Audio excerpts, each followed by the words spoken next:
Hi, this is your host, Andrew Raffel, the founder and CEO of Baintree Wealth Advisors. And I want to welcome you to the Your Wealth and Beyond podcast, a show that was created to help you simplify the financial world and to ensure that you're living your best life now and in retirement. Each show, we're going to be bringing on experts that are going to help you build wealth and, most importantly, find purpose in what matters most. And welcome back to another episode of Your Wealth and Beyond. I'm your host, Andrew Raffel, and it is good to be back. Been on a little hiatus. I've actually been very busy moving the Baintree Wealth Advisor office just down the street from where we were, but it's great new space. We actually doubled in size. Awesome lighting, great views of Camelback Mountain, so we're very stoked. But today's show, forget about that. Today's show is aimed and geared to those of you that are getting close to 50.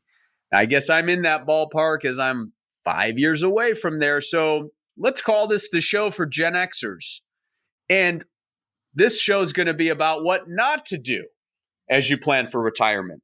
Okay, so let's avoid some of these mistakes that are out there. And this was a couple articles, one of which we're going to be pulling from AARP, another one from Forbes.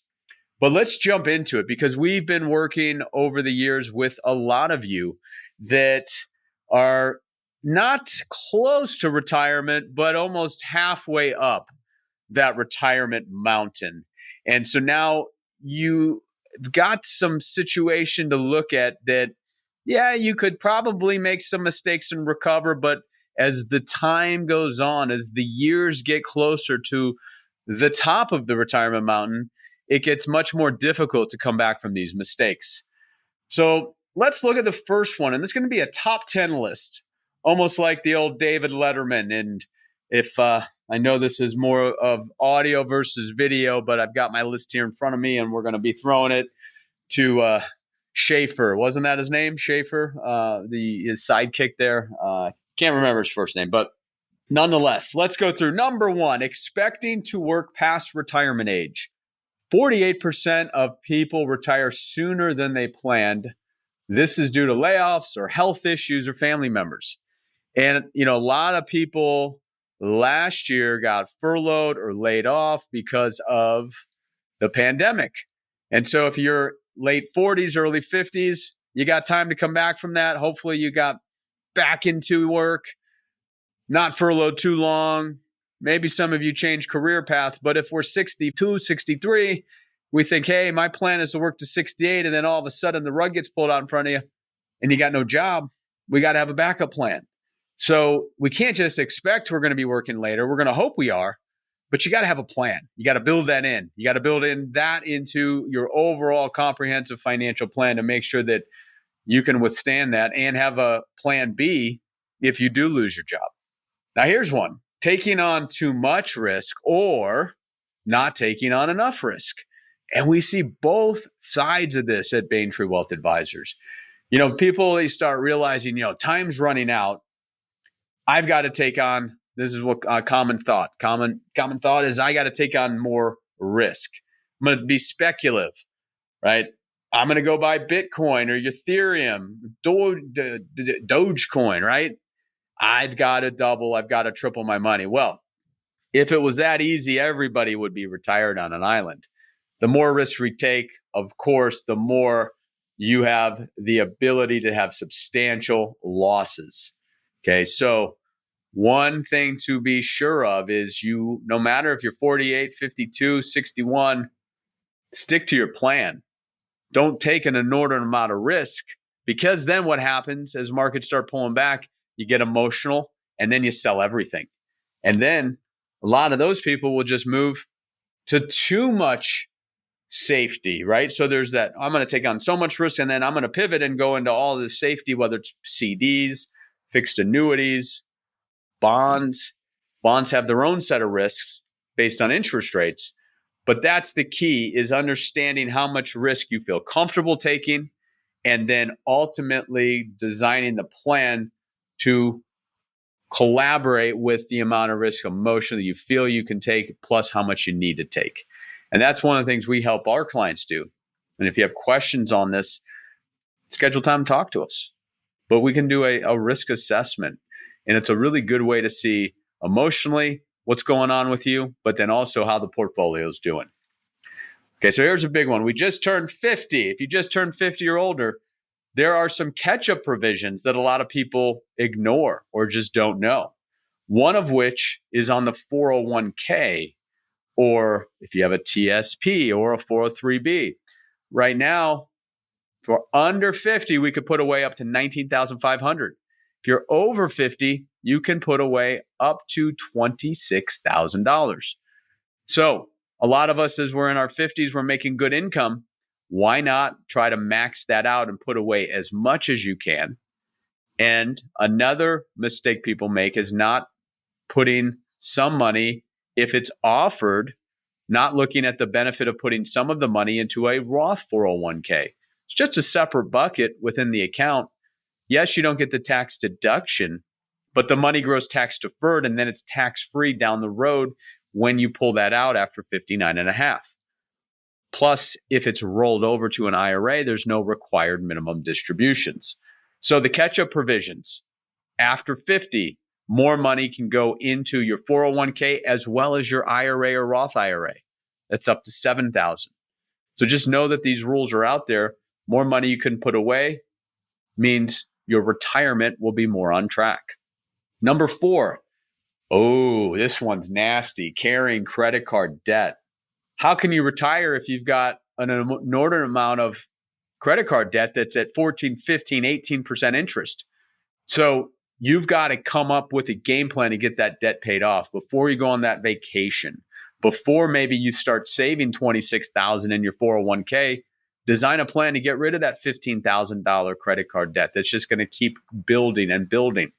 Now, if you have built up a lot of credit card debt because of the pandemic or lost your job or whatnot, one thing, and we don't love this, but if you don't have a lot of emergency money to pay that money down and you have, let's say, $60,000 in credit card debt and it's accruing at 18% annually, the housing market on fire the way it is, maybe you have $600,000-$700,000 of equity in your home. What if you took a home equity line of credit at 4%? What if you took that and used it to pay off your credit card debt? Then with a game plan of cutting up those credit cards, cut those credit cards up, and then pay off that lower interest home equity line of credit. So just a thought, just something to look at.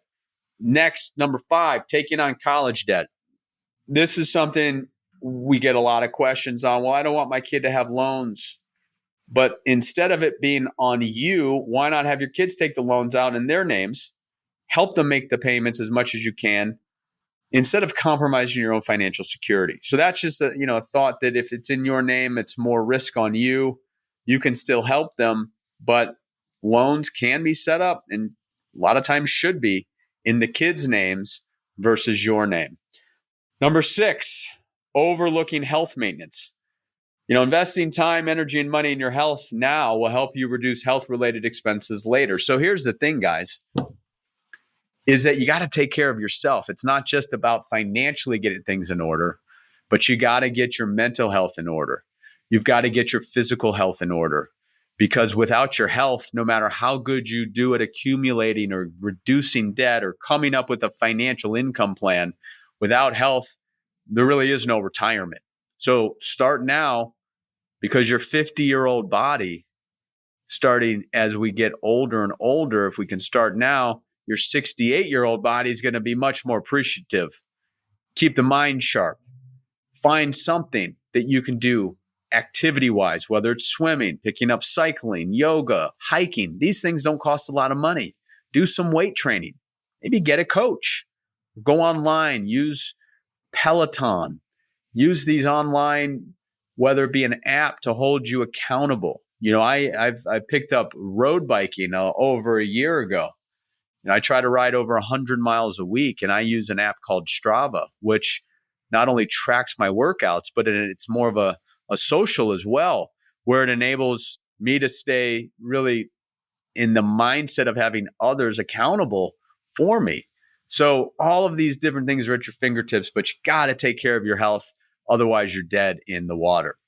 All right, number 7, not thinking about insurance, different coverages, right? So life insurance. You may have the kids may be out of the house. You may be an empty nester in your early 50s.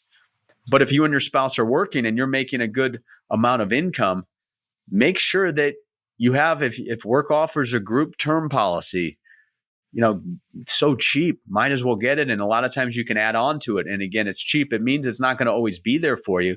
So the other thought is, maybe have a term policy that lasts another, 15, 20 years. They're cheap policies.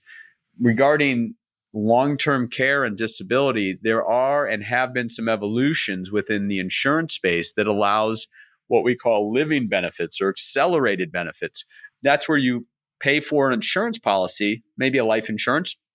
And in the future, if you qualified for a disability or chronic illness or you were terminal, now you can take out the death benefit prior to passing, or the family can. And it depends on the type of policy. They're all a little bit different, but ultimately being able to get part of that death benefit while you're alive to potentially cover home health care costs or assisted living costs. So, these are the things that we have to look at. Disability policies. You may have something through work that you can get a short term. I hate writing the check. I write every year to an insurance company, almost $10,000 for a disability policy, because I know if I'm not able to work and run the company, I still have bills, I still have employees. So having that peace of mind, when you think of the insurance side, it's like the roof of the house. It's there to protect the whole other planning that you've done from the financial side. Without the roof of any house, without a roof, you've got nothing. So got to get your house in order. And that starts with a sturdy roof. And the roof, insurance, estate planning, all those things. Now, what if we got divorced? So this is a tip not for all of you, but living the same lifestyle post-divorce. Well, if you've got divorced, it's a very expensive proposition. You've had to split the assets most likely, and now you're single. You got single income coming in. So how's that going to affect your long-term goals? You may want to look at downsizing. You may need to budget accordingly. These are things that if you are going down that path, make sure to get an advisor that's working directly with you and that can help make sure that, in a sense, a lot of people are starting over when a divorce happens. And so starting over and being in your 50s, that's a tough proposition. And then it becomes daunting. And it's like, well, how am I going to get to where I thought I was going to be? Well, it's all about designing a plan, holding yourself accountable, setting goals. And if you do that and you maybe have a financial planning team that's holding you accountable, that's how you can become successful. Once again, it's not going to happen overnight. None of this stuff happens overnight. It's one of those things in any type of planning. It's like a marathon. You can't just get to the finish line. It takes time. You need a plan. You need to have things in order. You need to stay within budget. But having a divorce can definitely, cause some major issues. So think through on all of that and design something that's going to help stay on track or get you back on track. Now, here is a big one: failing to update important documents. So for most people in their 40s and 50s, you would think that they would have their estate planning documents in order, a will or a trust with a pour-over will and powers of attorney and living wills. But unfortunately, the high percentage of us don't have those documents. And then it ultimately sometimes is too late if something does happen to you. So here's what we want to have you look at is create or update your estate plan, review your will, maybe talk to an attorney to see if a living trust makes sense. Who's your healthcare power of attorney? You may have not looked at that since mom or dad were on there. So what you want to do is make sure that you've got the appropriate people that's there to step in for you if you're incapacitated or if you've passed on. Also, as your kids get older, there's certain things that are inside of the will, like guardianship. You may want, if they're not 18 yet, you may want to change and pivot from somebody who you appointed years and years ago. So you always got to look to a review of your estate planning documents if you have one, If you don't have one, shame on you, because ultimately, if you don't have a plan, an estate plan, the court, the state that you live in will. Now, I don't think anybody wants the state to make decisions for them. So cleaning up, making things simple. I know this isn't fun to think of our demise. It's the same thing with life insurance and disability insurance. But if you don't have an estate plan, please get one. Please talk to an attorney, even if you go do it on your own. We're not huge proponents of going on LegalZoom and doing it or something like that. We like to have an attorney part of it so that they can help make sure that they get you in the right type of vehicle. If you have an estate plan, a living trust, one thing we see a lot of is that it's not funded correctly.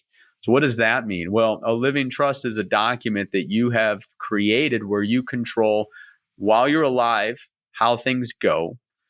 You control your assets, but you're also controlling, if something does happen to you, death or incapacity, who the successor trustee is. And they get to handle and manage anything that's held within the estate plan, the trust. But guess what? If your house is not in the name of the trust, it's in your name, well, most likely, then it would have to go through a probate process. See, what would happen there is that the house inside, if it's in your name, inside of most trusts, there's a pour-over will. The pour-over will states if something is held in your name and not in the trust, it's going to pour over into the trust, acting as somewhat of a safety net. But in most states, if the value of the asset is over a certain amount, and in Arizona, it's anywhere from 50 to 75,000 combined, then you're going to have to go through a probate, which is what you're wanting to avoid. So make sure that you do a review if you have an estate plan, a trust, that all the assets are funded into the trust appropriately. And that means changing the bank account titles. If you have a brokerage account, making sure that the account is owned by the trust. For retirement accounts, there are beneficiaries. So normally we recommend the spouse or your partner as the primary beneficiary. And then the beneficiaries, if the kids are over a certain age, it normally should be them listed by percentage. It just gives them a little bit more flexibility. A lot of times people put a trust on as a contingent beneficiary, and it can cause some more hoops to jump through. We're not going to get into the details of a see-through trust, but ultimately, if the kids are of maturity or you believe that they're going to be financially responsible, we usually encourage, and Ed Slott the same, and most advisors and CPAs encourage you to list them individually, like if you have 3 kids, 33% to each of them. That way they can treat their share as their own and make it an inherited IRA. And that means they have to deplete the account, but they have 10 years to do it. So it's just much more clean in that regard. Plus, if you have a life insurance policy or an old IRA, you got to check the beneficiary forms, because no matter if you did an estate plan, if you forgot to change your IRA, let's say back in the day you had a 401k or an IRA and you put mom and dad on there, and then you got married and you forgot to make that change, normally the custodian will look at that and say the beneficiary supersedes everything. Now that could be a problem. We've seen it in the past where mom and dad take that money that was supposed to go to the spouse, or it becomes a massive problem and they fight and contentiousness and the attorneys win and it's years in the making, and then they never talk to each other and it brings the kids or the grandkids involved. So just make sure that you do a full diagnostic of your beneficiaries on all of your accounts and do a full review of your estate plan and making sure that the proper assets are titled into the name of the trust. Easy stuff. Not a lot of bandwidth does it take. You just have to do it. A lot more pain is caused by having something wrong, not fixing it, and then something happening to you. And now here's our last one for this top 10 list of mistakes that people make. Drum roll, please. Letting the market spook you. Now here's, the mistake of trying to time the market. We always talk about, if you have a plan, you can filter out the noise. Think about last year, March and April. The S&P lost over 30% in 25 days. It was nasty. It was fast. It was the fastest pullback we've ever seen. If you didn't stay true to your plan and stay the course and sold, when would you have gotten back in?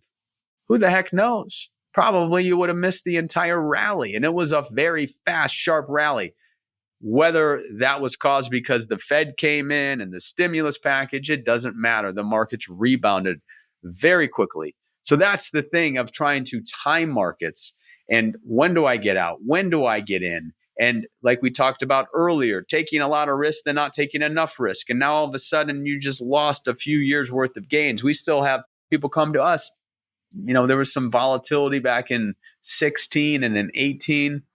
Even people in 2007 to 9, they just went to cash and just missed out on a tremendous rally from 2000 and in the bottom of 09 in March, all the way up to 13, 14, 15, just a tremendous rally. And it's just tough. You look at Wall Street, professional traders, hedge funds, trying to time the market, making bets is a recipe for disaster, especially for the layman, the one that's not really in the industry. So that's why index funds are important. Maybe have some diversification, obviously have some diversification, but being able to rebalance as markets change, right? So if the markets took a hit and you had a blend of stocks and bonds, and maybe the bonds increased in value and the stocks decreased in value, now we want to rebalance. Because if we did that, we rebalance, we buy more equities at a lower value, we sell the bonds at a higher value. That is how you can create some alpha. Now, some professional money managers will add in some tactical components where they don't go all out, but it's a dynamic model that can help maybe weather the storm. We are firm believers of both passive investing as well as maybe having, for some clients, some tactical overlay that can help minimize risk. But the key is nobody can predict the markets. You turn on CNBC today, there's going to be a talking head over here and the one over here, and one's going to say one thing, the other's going to say the other. You open up Wall Street Journal, you open up Market Watch, you read stories. Everybody is pontificating and nobody knows. We don't know if there's a black swan event that's out there looming anytime soon that could disrupt this market. Eventually, there will be something, and then we look back and say, how did we all not see that? But nobody can predict the futures. So that's why you have to prevent making these mistakes by working towards an end game, knowing it's not easy. Nothing's easy. If it was, everybody would have a successful retirement. You're not at 48, 49, 50. It's not too late to get where you need to be, but you got to start now and you got to have the right advice. So make sure if you are doing it yourself that maybe you pay a planner to just get a financial plan on track for you. That's something to make sure, or even just a second opinion. How am I doing? But there's these little things, making sure that you're maxing out 401k, maxing out your HSA, which we believe is one of the best retirement accounts, not using the HSA like a slush fund, but using the HSA as a long-term vehicle that can be there for you when you really need it in the future. Just top 10 things of what not to do as we get closer to the age of 50. We're here for you. If you have any questions, schedule time, you can talk with us. One of my team, our CFPs or financial advisors on the Baintree side, we'd be more than happy to, chat with you, go over questions that you have, run some analysis, maybe build you out an income plan to see what your probability of success is, because information is power and it leads you to making really good decisions. So I know this wasn't our normal podcast today where we've got great interviews. We've got some great shows lined up, but I felt it was at this time apropos to really sit down with you, go through some things that you can do. And it doesn't mean you're 50. Some of this stuff will work if you're 40, 35. It's just formulating a plan. It's formulating a plan based on where you are in your life cycle, your work cycle, when you want to retire. These are the type of things you got to be thinking about. The earlier you think about it, the better you are for everybody. So hope this was helpful. There'll be some items in the show notes that you can refer back to. We look forward to our next show, and stay tuned later this month for a brand new episode of Your Wealth and Beyond. Happy planning, everybody. Thank you for joining me for today's episode of Your Wealth and Beyond. To get access to all the resources mentioned during today's podcast, please visit Baintree.com/podcast. And be sure to tune in later this month for another episode of Your Wealth and Beyond. Investment advice is offered through Baintree Wealth Advisors, LLC, a registered investment advisor. Insurance and annuity products are offered separately through Baintree Planning Group, LLC. Baintree is not permitted to offer, and no statement made during this show shall constitute legal or tax advice. You should talk to a qualified professional before making any decisions about your personal situation.